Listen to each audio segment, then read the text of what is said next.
Hello नमस्ते प्यारे बच्चों।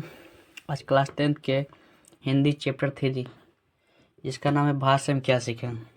ये एक भाषण है। देखिए इसका हम ऐसे क्यों ऑब्जेक्टिव कराते हैं, ऐसे कराने से आपको ही फायदा होगा। इससे आपका जो भी मंथली या वीकली टेस्ट दीजिएगा जिसमें आप सिर्फ आंसर को ही चूज करिएगा, ठीक है। इससे आपका फायदा आसान हो जाएगा कुछ भी परीक्षा में कि सिर्फ आंसर ही देखिएगा, आंसर ही इसका कैसा है। पहला है ऑब्जेक्टिव क्वेश्चन, भारत से हम क्या सीखे। कैसी विद्या है तो यह भाषण है। भारत से हम क्या सीखे का लेखक कौन है, क्वेश्चन नंबर 2 है। तो भारत से हम क्या सीखे के लेखक कौन है तो मैक्स मुलर। क्वेश्चन नंबर 3 है कि मैक्स मुलर का जन्म कब हुआ। 6 दिसंबर 1823 में इनका जन्म हुआ था। फिर मैक्स मुलर का मृत्यु कब हुआ, 28 अक्टूबर 1900 ईस्वी को हुआ था।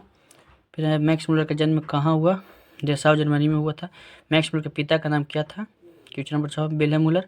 मैक्स मुलर को वेदांती किसने कहा, स्वामी विवेकानंद ने कहे थे। फिर है क्वेश्चन नंबर 8 मेघदूतम के रचयिता कौन है, कालिदास है। क्वेश्चन नंबर 9 है शहनामा का रचनाकाल क्या है। शहनामा का रचनाकाल क्या है, 10वीं से 11वीं सदी है। और फिर है कि निर्वंश विद्या का संबंध किससे है तो मानव विज्ञान से है। क्वेश्चन नंबर 11 है कि मेघदूतम की जर्मन भाषा का अनुवाद किसने किया, मैक्स मुलर। क्वेश्चन नंबर 11 फिर से देखिएगा, मेघदूतम की जर्मन भाषा का अनुवाद किसने किया तो इसका आंसर होगा मैक्स मुलर। फिर क्वेश्चन नंबर 12 है दारिश नामक सोने का सिक्का भारत किसे मिला था। तो क्वेश्चन नंबर 12 का आंसर होगा वारेन हेस्टिंग्स। फिर क्वेश्चन नंबर 13 प्लेटो और कांट थे एक महान दार्शनिक थे।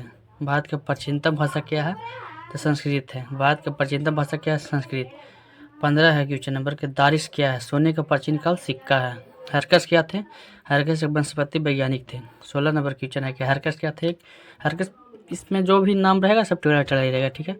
हरकस क्या थे या हरकस थे वनस्पति वैज्ञानिक थे। और सर विलियम जोन्स भारत यात्रा कब की थी। क्वेश्चन नंबर 17 फिर से, सर विलियम जोन्स कब भारत यात्रा की थी या कब की थी, 1783 ईस्वी में। मुंडा किस देश की जनजाति है तो भारत का है। वारेन हेस्टिंग्स को था, वारेन हेस्टिंग्स था भारत के गर्म में था। और प्लेटो का संबंध किस देश से है, यूनान से। देखिएगा जो भी आप कहीं भी पढ़ेगा इस चैप्टर को परीक्षा के मामले से आप इसे मतलब साल भर में अब जो कोर्स होता है उसके अंदर इसको मतलब 10 बार भी पढ़िएगा तो समझ में आएगा।